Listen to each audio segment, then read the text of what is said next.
I wanted to preface this essay first by saying one certainly does not need to have seen Hellraiser in order to watch this video essay. This video essay is really split into two parts. One part walking through the historical relationship between mysticism and sadomasochism, and one part converging all of that history into the themes that Clive Barker uses in Hellraiser, 1987. I thought I'd gone to the limits. I hadn't. The Cenobites gave me an experience beyond the limits. Pain and pleasure, indivisible. Perhaps better than any other piece of horror media, Hellraiser speaks to the long standing entanglement between mysticism and sadomasochism.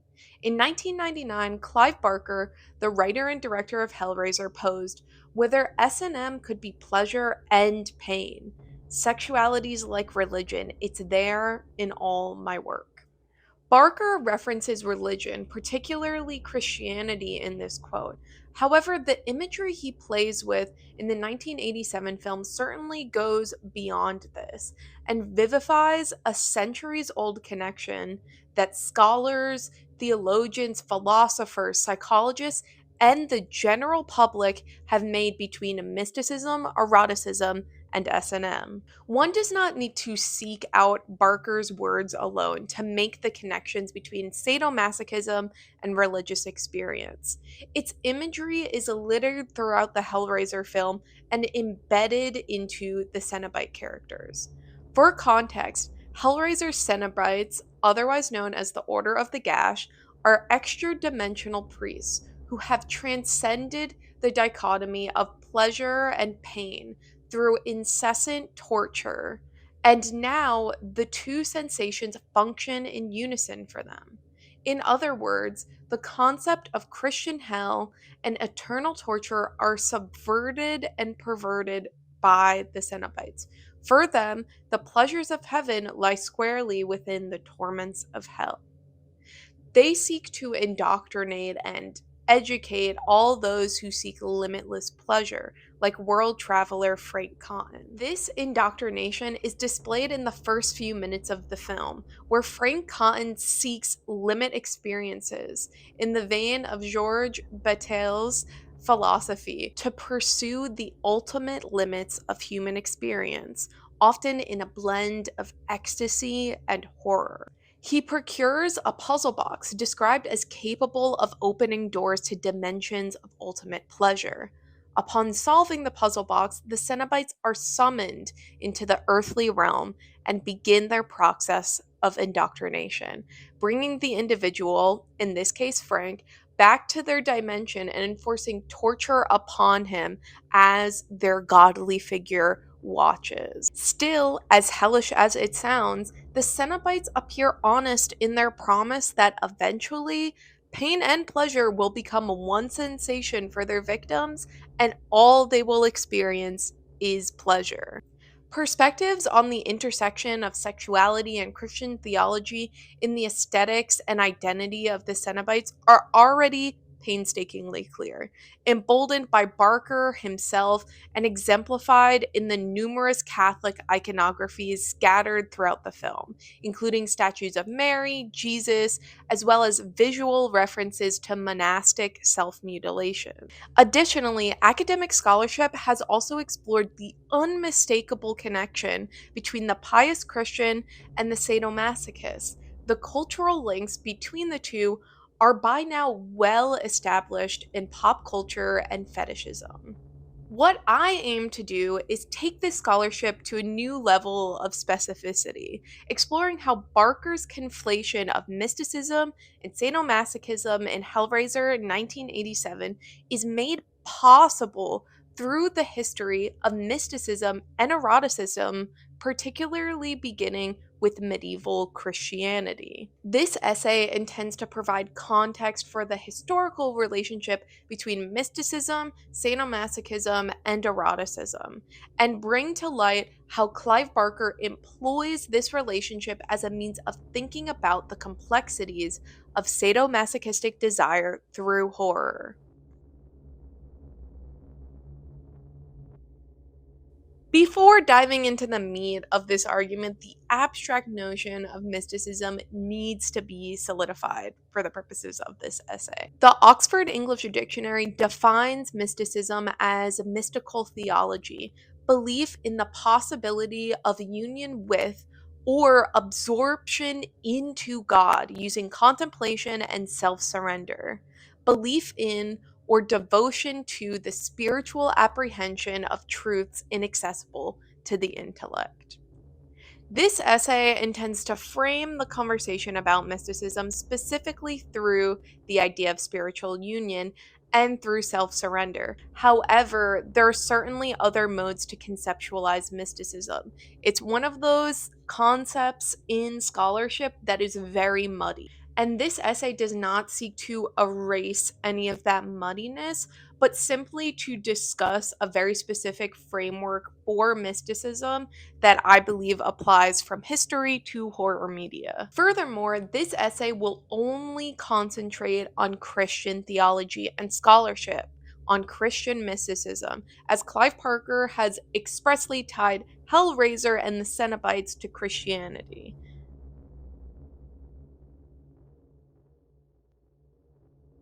In Painful Pleasures, Sadomasochism in Medieval Cultures, Christopher Michael Roman delineates the core academic intersection between S&M and mysticism. The desiring self/body is the locus of S&M practice. Michel de Certeau writes that the body is the central question of mystical discourse. What is the body? Mystic discourse is obsessed by this question. How does the body fit in with the love ritual that requires the contemplative to lose the self, to gain a role and lose an identity in the face of God's dominance? The answer has to do with the way that love wounds the body. Sadomasochism and mysticism share a foundation that requires the subject to lose all essence of self within a dominant force. Harkening back to our definition of mysticism, mystics often proclaim a surrendering to God, a self surrender to the dominant power of God, one that often quite emotionally or psychologically penetrates and fills the mystic with overwhelming sensations. For both, the physical body is the starting point of a journey that seeks to transcend the material world and access a state of comprehensive bodily abandonment or ecstasy. Roman also emphasizes that for the medieval mystic, the joining of material and spiritual into a new configuration is a type of abjection, a shattering of the self. In the case of S&M, the shattering of the self merges the submissive and the dominant within the space of S&M itself. In S&M and mysticism, the approach to the body is with the intention of abjection, degrading and or humbling the self at the presence of a dominant figure. These lines I am drawing are not just semantic or incidental comparisons, but ones obsessively correlated throughout history. If you're familiar with the Bible in a deeper sense at all, you might have heard of the extraordinarily sexy Song of Songs, which is often a centerpiece of any scholarship exploring Abrahamic religion and eroticism. The Song of Songs is a piece of erotic poetry within the Bible and the Hebrew Bible.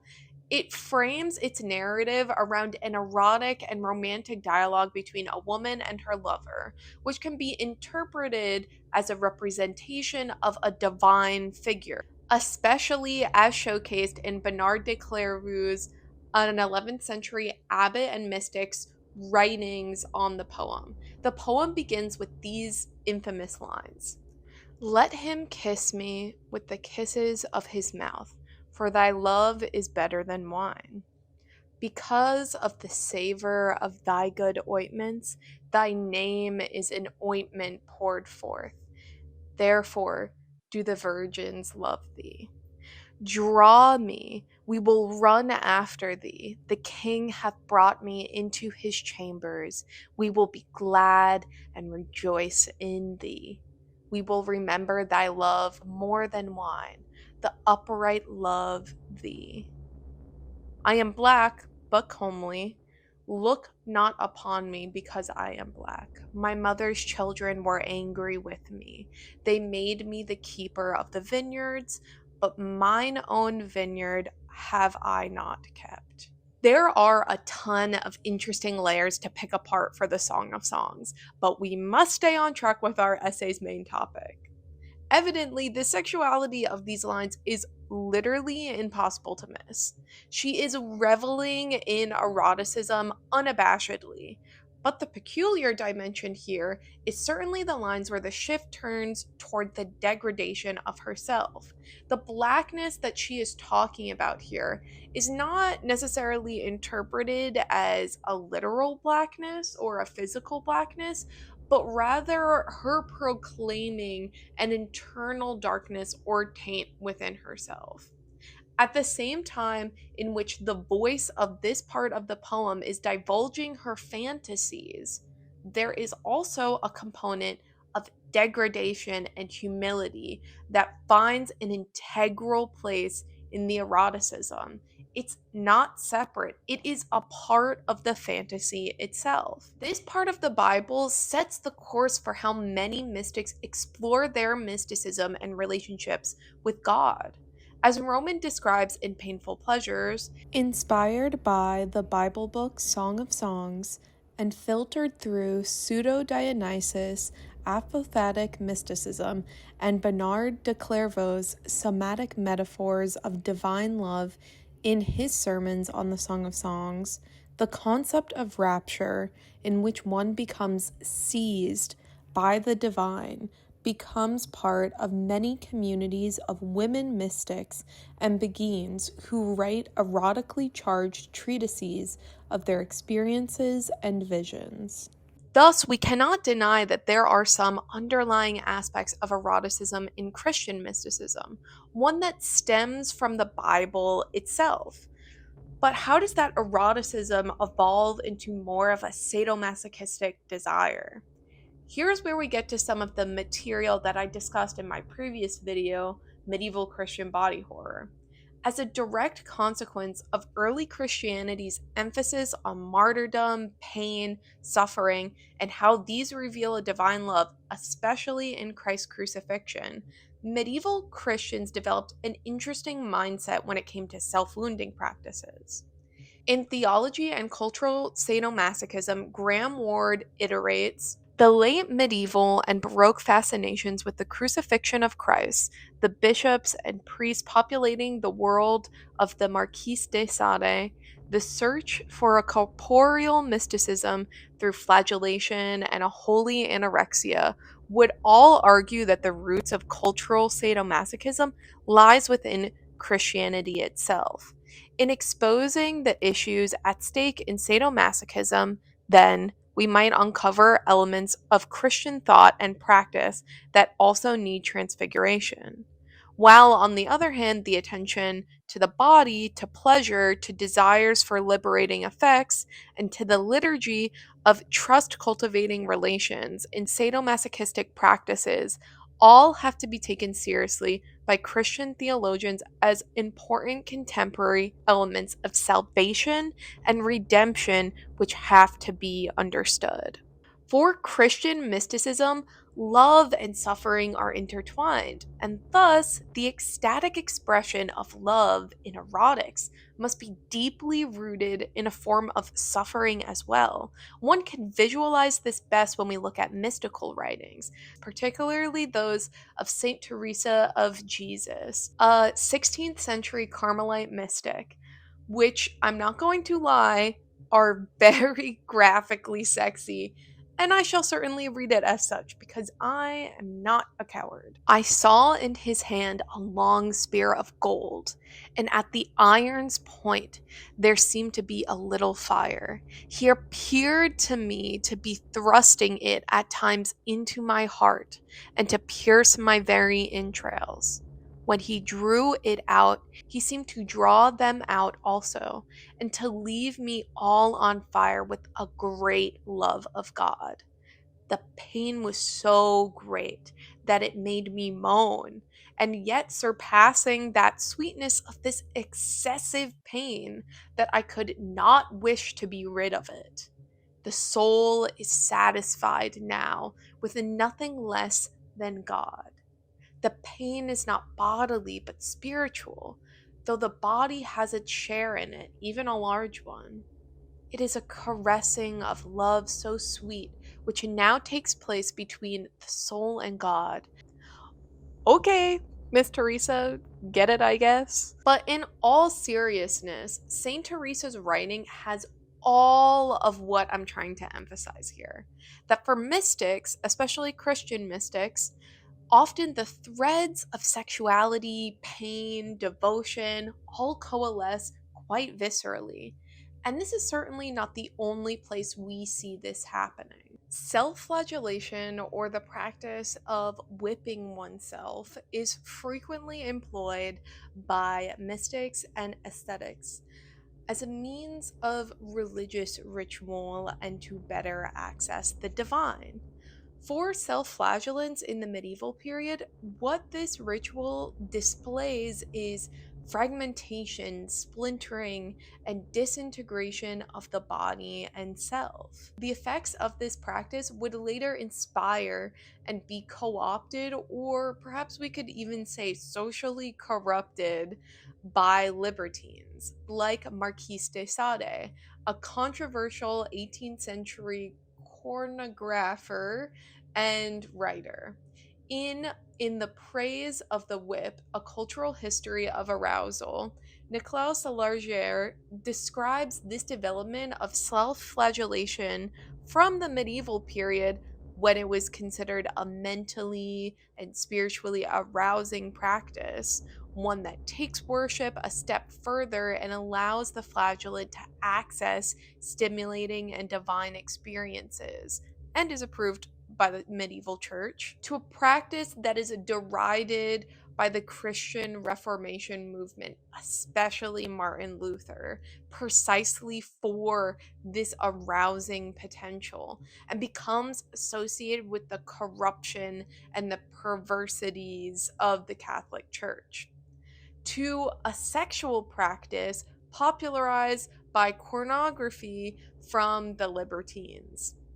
Largier discusses a lot about how the medieval mystics' fantasies and imaginative processes during flagellation are diffused through the tradition of flagellation itself as a sexual practice in later periods. While the practice becomes less and less focused on the Christian God and Jesus Christ, self flagellation still maintains its emotional core throughout time.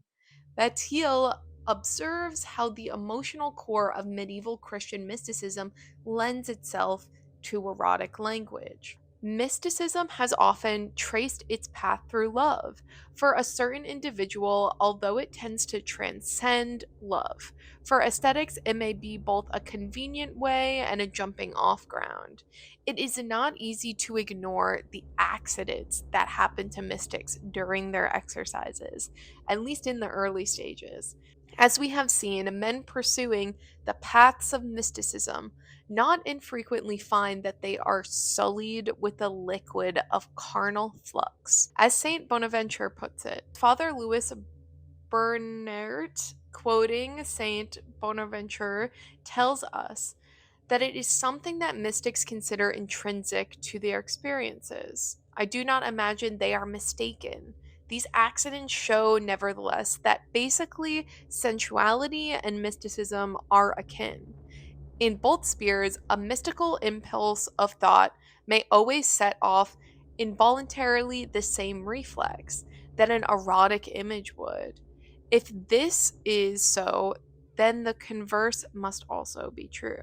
Thus, what they're getting at here is that the language of eroticism and mysticism share an inherent essence.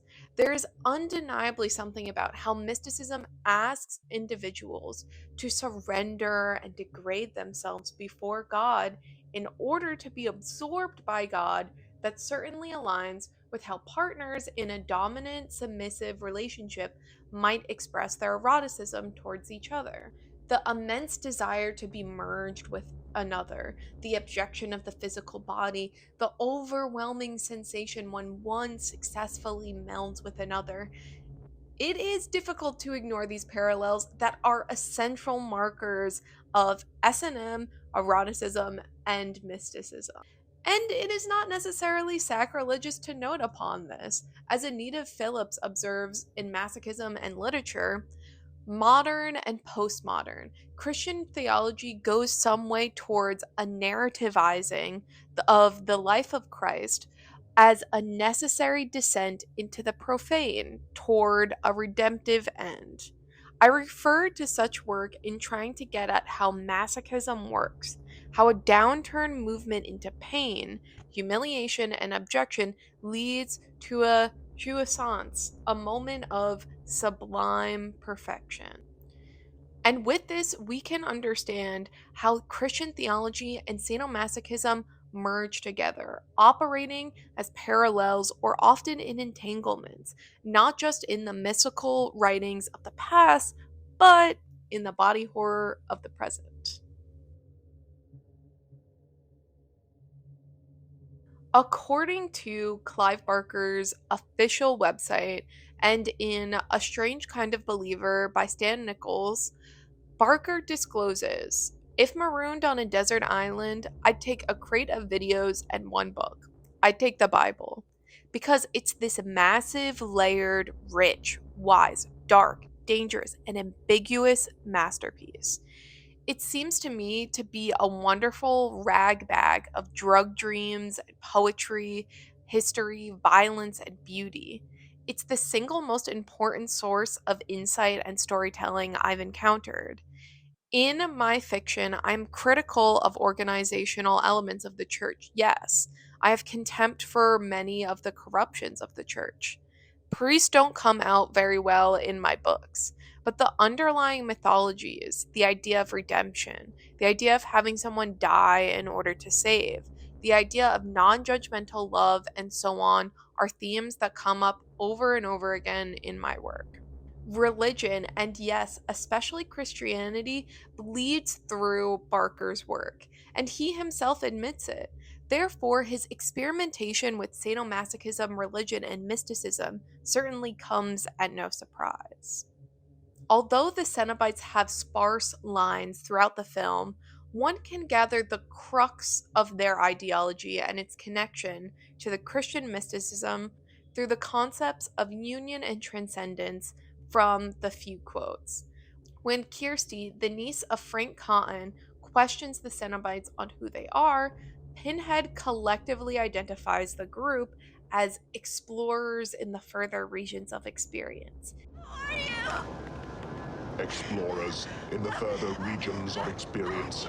Demons to some, angels to others. Frank also describes his indoctrination into their order. The Cenobites gave me an experience beyond limits, pain and pleasure indivisible. From these lines, we can grasp that the core of the Cenobites' ideology lies in the exploration of the limits of human experience, where sensations become wholly unified. There is no longer pain as the opposite of pleasure. Instead, pain is the point at which pleasure is truly realized.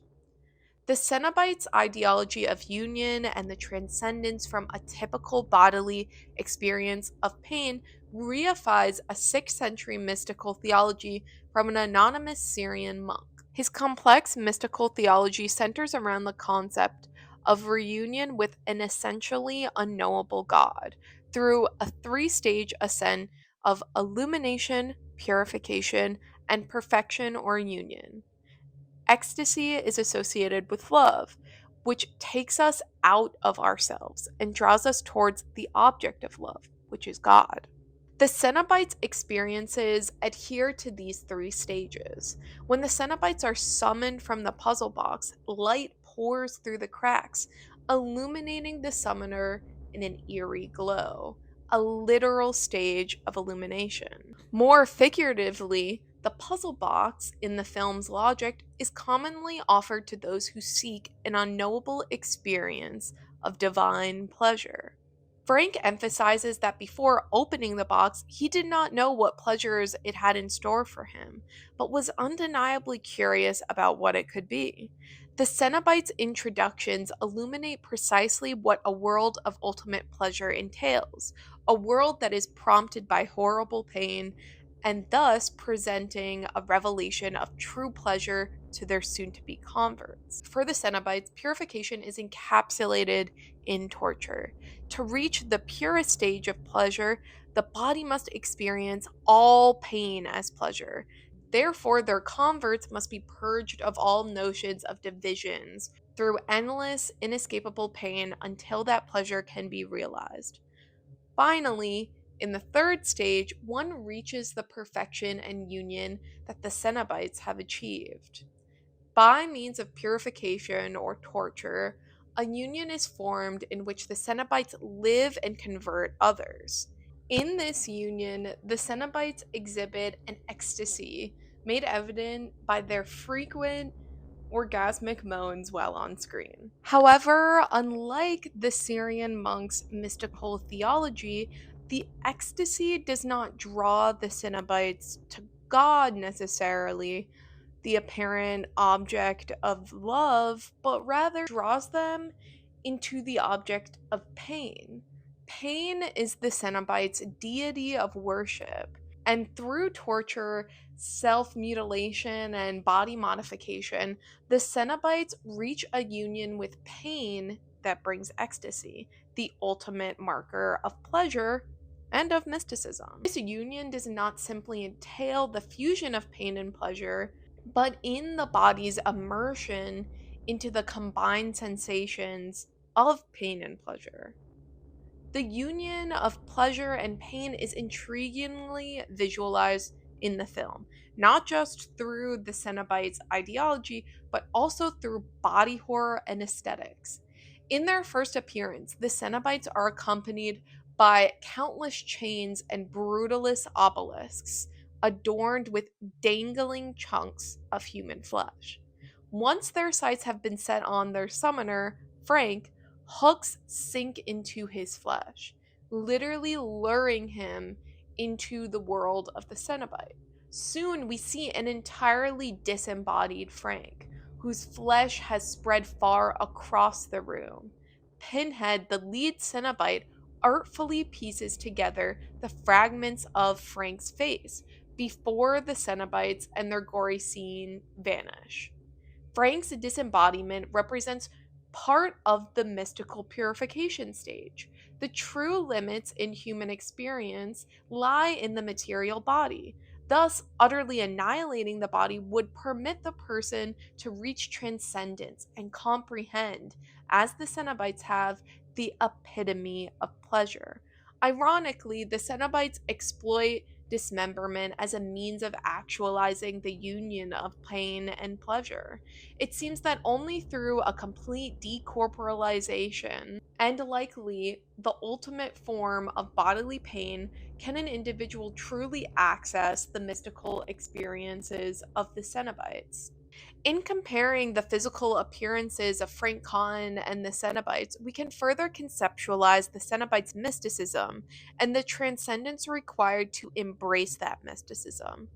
For a large majority of the film, Frank displays most of the body horror.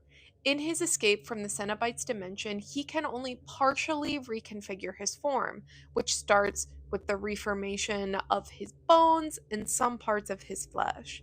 Through the assistance of another character, Julia, Frank consumes other men and anatomically rebuilds his body from the inside out, from bones to fat to flesh to muscular structures, and finally, to skin. Contrastingly, the Cenobites are fully formed beings, albeit with self inflicted wounds and inhumanly pale skin. They are much closer to the human form than Frank is for most of the film, as their only difference is body modification. The distinction between the Cenobites and Frank is also made clear by Frank himself, as he proclaims, "I used to try and pretend I was dreaming all the pain, but don't kid yourself. Some things have to be endured, and that's what makes the pleasure so sweet." This sentiment is not shared by the Cenobites, as they view, through their mystical experience, that pleasure is pain, that the union has happened and they have been absorbed into the pain that is God. And their physical experiences thoroughly uphold the difference in Frank and the Cenobites' perspectives. The Cenobites are whole figures, fully reconstituted by embracing and learning from their mystical experiences of decorporalization. On the other hand, Frank cannot indeed access full human corporality for the rest of the film, as his mystical experience is unfinished and unembraced. An integral part of the Cenobites' mystical experiences is a true recorporalization. At the end of their purification by torture and dismemberment, and thus by not experiencing the true pleasurable essence of sadomasochism, Frank is unable to reform himself and reach the same transcendence and godliness of the Cenobites. The puzzle box itself, the lament configuration, also plays with the ideas of corporalization and mysticism, as mentioned above. As a spiritual relic of the Cenobites or of the Order of the Gash, the puzzle box is a spectacle of corporalization and a symbolic example of their pain/pleasure mysticism. In a literal sense, the lament configuration is a puzzle, invokes the idea of piecing together various dismembered parts to constitute a union or a whole image. The people who encounter and use this box must tactically explore the boundaries of the box until they will it to open by placing the pieces in the correct pattern, where they then can experience limitless pleasure. An implicit reference to Pinhead's label of the Cenobites as explorers of the further regions of experience. The union of the lament configuration fragments in the appropriate order mimics the union of the mortal and the divine, as the two merge to form a final image of the puzzle and are not to be separate entities. Once completed, the lament configuration sends an electric shock through the body of the puzzler. Thus, the Cenobites are summoned, and the mystical experience of pain begins. The solving of the puzzle box exemplifies the crux of the Cenobites' mystical experience, as well as mystical experiences in general. One must experience the tedious decorporalization and objection of the body to get to the recorporalization and reach that point of transcendence, of going beyond the material represented by the open and solved puzzle box and accessing the truth of pleasure within, seen through the bodies of the Cenobites, wherein pain and pleasure are showcased simultaneously in their sadomasochistic body modification. Visually, the Cenobites' bodies confirm the mystical commitment to pain. The Cenobites have incorporated pain and pleasure onto their bodies with body modifications that continually inflict pain, as well as pleasure, upon themselves, such as hooks stretching mouths and necks, and nails hammered into one's head.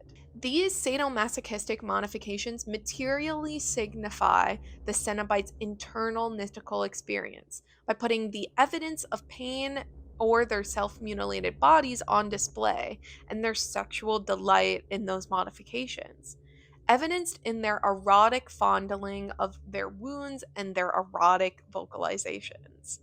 In the Cambridge Companion to Christian Mysticism, Patricia Dailey texturizes the internal and external dynamic of mystical experience. Christian mystical theology and practice exemplify the ultimate attempt to solicit an indwelling of the divine. It performs willingly or unwillingly, passively or actively, effectively or intellectually closeness or unity with the divine, and it does so by calibrating the outer according to the inner, the physical body to the spiritual or figural body, through a form of imitation, imitatio. In this instance, the understanding of the outer body, what we as contemporary readers think of a body, requires that we read and comprehend it in a quite counterintuitive way, that is, a sign of the inner body. For Cenobites, pain is the essence of the divine. It is the core of their bodily worship. Through worship of pain on their bodies, the Cenobites create an indwelling of sadomasochism and mysticism, making pain all that controls their existence and purpose. Pain is the mystical lens through which the Cenobites perceive the world and spirituality, ideologically and physically. The appearance of the Cenobites reflects the Christian concept of imago Dei, image of God, or comparably for the Cenobites, an imago dolor, image of pain. Mystics, in their search of a union with God, often contemplate the imago Dei as a means of crafting a mystical union with the divine. The Cenobites bridge that gap between the divine and their material bodies by calibrating the outer according to the inner, by gorily mutilating their bodies, which showcases the eternal experience of pain boldly on their material forms, and is aestheticized in its display. Ostensibly, the Cenobites' version of the image of God is mirrored in their fetish fashion. Fetish fashion is a style founded but not limited to the BDSM community and includes fetishized clothing such as leather, latex, corsets, and PVC, among others. Clive Barker, an openly gay man who came of age in the 60s and 70s and who was undoubtedly familiar with the gay leather subculture of that time, exploits fetish fashion as an aesthetic tool of the Cenobites and strengthens the link between the Cenobites' fictional mysticism and the real-life sadomasochistic subculture. In fact, in the early production of the film, Barker offered up an alternative title, Sadomasochists from Beyond the Grave, as a replacement for the original book title, Hellbound. But what were the implications of unifying sadomasochism and mysticism in the context of the film? Scholarship on Christian mysticism and sexuality has persisted for centuries, deriving from the sexualized poetry from the Song of Songs to the mystics' experiences of ecstasy. Mystical experience through the lens of sexuality illustrates a concern of the body and its possibilities. Mystical sexuality thereby configures bodily finitude, not just in terms of lack, but also in terms of possibility that the skin and bones and nerves and blood that separate us from another might also draw us out of ourselves, join us to another through the sensations evoked by a caress or an embrace, or by piercing or rubbing. Even with just a summary of Hellraiser, one could recognize that Barker is clearly pulling from this understanding of mystical sexuality in the terms of the Cenobites' ideology and aesthetics. The Cenobites are wholly focused on possibilities and limits of bodies and seek to transgress those limits in order to induce transcendent experience. The decorporalization or disembodiment of their converts reveal their commitment to drawing the individual, consensually or not, out of the bounds of human experience to comprehend the existence of pleasure in all negative sensations. That image is further carried through the Cenobites' appearance as well, as all of them showcase open wounds that represent piercing through the body to reach the divine or mystical pain. The Cenobites' mystical experience hinges on that same disembodied ecstasy of dissociation from a typical pain body feeling into a body that finds pleasure and arousal from pain. The standing outside oneself, enforced by the Cenobites, offers up an answer to Barker's question about whether pain and pleasure could exist simultaneously under masochism, which is yes. Once one has stood outside of the normative standards of bodily experience, the dichotomy of pain and pleasure can be dissolved into one singular sensation, ecstasy, specifically mystical ecstasy. The fetish fashion and aesthetics of the Cenobites present to the audience that others' unconventional experiences with the body exist within a realm of conceivable sexuality. Although it might be ultimately transgressive, it is something from the real world that the audience can recognize in the unknowable, ungodly forms of the Cenobites. Hellraiser's experimentation with sadomasochism and mysticism moreover export the social discourse of the BDSM community into mainstream cinema and into wider popular culture. The Cenobites' mysticism is not simply a replication of Christian sadomasochist devotion, but a literal perversion and adaptation of it.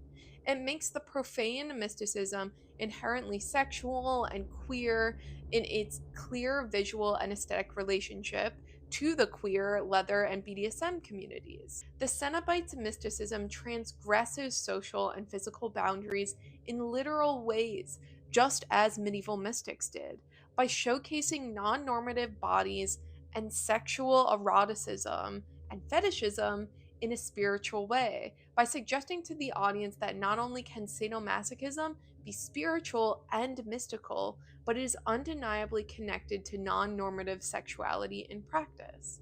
The Cenobites clearly take sexual and spiritual pleasure in their own wounds and in others, and thus sexuality and spirituality are inseparable from each other in this. Hellraiser and Clive Barker's reconceptualization of mystic sexuality and sadomasochism of the Cenobites consolidates sexuality, violence, horror, and spirituality, and touches upon the long standing history of it. These elements are inextricable from each other in the film and entirely compose the entities known as the Cenobites. The horror genre perpetually cycles through the aforementioned concepts, merging some, like in the case of slasher, with sexuality and horror/violence, or in the case of demonic possession, which frequently combines horror and spirituality. In some ways, the qualities and motivations of the Cenobites position themselves as perhaps the ultimate vehicles of the horror genre, ones that are able to inspire sexualization, horror, and spirituality simultaneously at the core of their characterization. Thank you guys for watching this longer video. I hope you all enjoyed this. If you have any questions or comments on anything that I've talked about, let me know down in the comments. But otherwise, like and subscribe for more horror and history related content. Bye.